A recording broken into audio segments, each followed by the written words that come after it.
So I want to get more of an insight because you have a unique vantage point because you work with Mhm. both big companies and small businesses. So Yeah, there's a lot of people don't do both. So what are the maybe some of the challenges? And obviously every business is going to be different, right? But I know that there's absolutely. certain themes that tend to repeat themselves when you do something long enough. So what are some of Mhm. the challenges that you see in maybe big organizations versus your small businesses? Well, I think in big organizations, processes have their place Yeah. and they need them.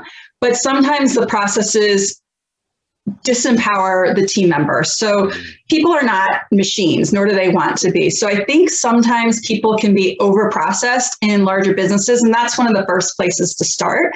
And also because of that, the team isn't actually looked at as a resource beyond answering the questions. There's like just gold everywhere with your team.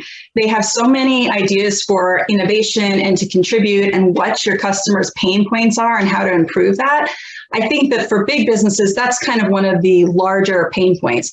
On the flip side, with small business, they usually grew their business out of being amazing at delivering good customer experiences.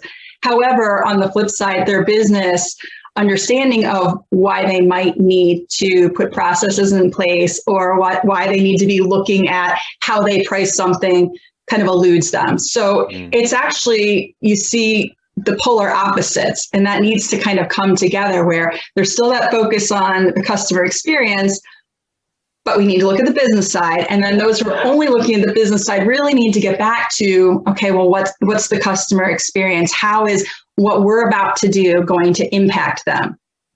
Man, I love that, and it's hard because I can look at and I think part of the reason I asked that question was for myself and for our company because even like something like we do, like the intake process to bring on an individual like yourself and an entrepreneur to tell their story, like Sure. our that journey and everything you got from the email to the introduction to how you booked this time slot to how we did the intro, like that's over the course of all over 4,000 interviews to get that process down to where it's at Yeah. now. And as we get bigger, it's funny to think of like what we can do to get better, or we can do to tweak, and like how we make the interviews better, like all of that. We're always trying to get better, and as we get bigger, we want to like obviously keep that in mind. Like ideally, one day we'll be a huge company, and we can say, we have this problem of our processes aren't empowering people, but right now, but right now, it's like wow, it's just good to see that like other small business owners are kind of going through some of the same things that you're seeing on a daily basis.